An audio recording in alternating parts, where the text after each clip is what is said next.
పెట్టుకుంటున్నారా? ఓ పనికి వెళ్తున్నా నువ్వు? ఉండండి, జాగ్రత్తగా ఉండండి, అర్థమవుతుందా? మళ్ళీ ఎవరు కూడా ఏ గొడవలోని ఇన్వాల్వ్ అవ్వకూడదు. అందంగా ఉన్నారనుకో, సంవత్సరం చివరికి వస్తుంది కదా, వచ్చినప్పుడు ఏం చేస్తారు? మీ ప్రవర్తన మంచిగా ఉందంటే ఆటోమేటిక్గా మన సారాలు ఏం చేస్తారు? మీ యొక్క షీట్ని అనేది తొలగించడం జరుగుతుంది. అవునా? అది మీరు కాపాడుకోవాలి. ఎలా ఉంటున్నారు ఏంటని చెప్పి తెలియాలి.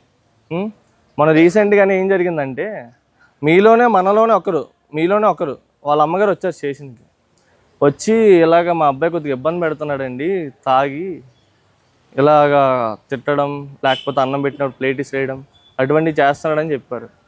తీరా అతను యొక్క బిహేవియర్ ఎలా ఉందని చెప్పి ఏమన్నా కేసెస్ కట్టామా ఆడి మీద అని చూస్తే ప్రవర్తన బాగానే ఉంటుంది బయట. అంటే అలాగా ఎవరితోటి గొడవకి వెళ్ళట్లేదు, ఏ దొంగతనాలు చేయట్లేదు, ఏ ఇన్వాల్వ్మెంట్ ఉండట్లేదు ఏ కేసెస్లో కూడా. తీరా చూస్తేనేమో ఇంట్లో ఇలా చేస్తున్నాడు. అవునా? మేము చెప్పేది ఏంటంటే, బయట ప్రవర్తన బాగుండాలి, అదేవిధంగా ఇంట్లో కుటుంబాలతో కూడా మంచిగా ఉండాలి. అంతేగాని బయట బాగానే ఉంటున్నాం కదని చెప్పి ఇంట్లో వాళ్ళని తిట్టడం, ఇంట్లో వాళ్ళ మీద చేయి చేసుకుంటే సరే మన సారాలు ఏమనరు, కేసెస్ ఏం కట్టరు అనే అటువంటి ఆలోచన ఏమైనా ఉంటే మాత్రం తీసేయండి ముందే. ఓకేనా? ప్రవర్తన అనేది ఇంట్లో బాగుండాలి, అదేవిధంగా బయట కూడా బాగుండాలి. మేము ఎప్పుడు వచ్చినా సరే గొడవలకు వెళ్ళొద్దు, జాగ్రత్తగా ఉండండి, మంచిగా పని చేసుకోండి అని చెప్తూ ఉంటాం కదా.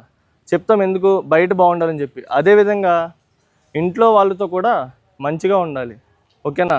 ఇప్పుడు ఫర్ ఎగ్జాంపుల్ రోజు 500 రూపాయలు వస్తుంది, అందులో మీరు 100 లేకపోతే 200 మీకు ఖర్చుకు తీసుకుంటారు. మిగతా తీసుకెళ్ళి కుటుంబానికి ఇచ్చారనుకో, వాళ్ళు ఉన్న దాంట్లో వాళ్ళు మీ యొక్క కుటుంబ పోషణ అనేది చేయడం జరుగుతుంది. ఖర్చు పెడతారు కుటుంబాన్ని యొక్క పోషణకి. అవునా? అంతేగాని మీరు సంపాదించిన 500లో 450 రూపాయలు మీరే ఖర్చు పెట్టి ఇంటిగా డబ్బులు ఇవ్వకుండా చేస్తే వాళ్ళని ఎలాగ మీకు భోజనం అది పెడతారు చెప్పండి? అవునా? ఇప్పుడు మీరు కాక మళ్ళీ మీకు పెళ్ళి అయినప్పుడు పిల్లలు ఉంటారు, భార్య ఉంటుంది, వాళ్ళందరినీ పోషించాలి. అవునా? ఇప్పుడు మగవాడిగా ఉన్నప్పుడు ఆ బాధ్యత మొత్తం మీ పైన కదా ఉంటుంది. అవునా కాదా? సో ఆ బాధ్యత మొత్తం మీదే కదా. అందుకనే బయట మంచిగా ఉండండి, అదేవిధంగా ఇంటి దగ్గర ఫ్యామిలీతో కూడా మంచిగా ఉండాలి. అవునా?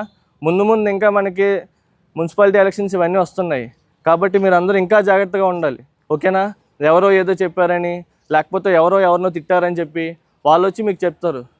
దానివల్ల మీరు కోపాన్ని తెచ్చేసుకుని మనల్ని అనడం ఏంటి, లేకపోతే మనల్ని అనడం ఏంటి అని చెప్పి అలా గొడవలకు అది వెళ్ళడానికి వీల్లేదు.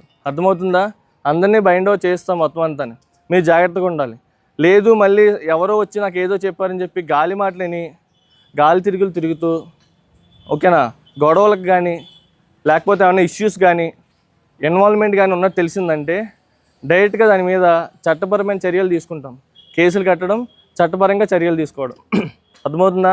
సర్లే మన వరకు బాగానే ఉన్నాడు కదా, ఇప్పుడు ఏదో తెలియక చేశాడు కదా అని లైట్ తీసుకోవడం అయితే ఉండేది లేదు. అర్థమవుతుందా? అది ముందు అనేది కాలం మనకి జాగ్రత్తగా ఉండాలి. ఎలక్షన్స్ వస్తున్నాయి కాబట్టి జాగ్రత్తగా ఉండండి.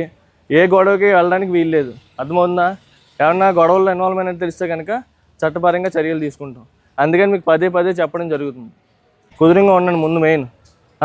ఎవడో ఏదన్నాడని చెప్పి మీకు మీరు నిర్ణయాలు తీసుకుని మీకు నిర్ణయాలు ఏం తీసుకోవద్దు. అర్థమవుతుందా? జాగ్రత్తగా ఉండండి.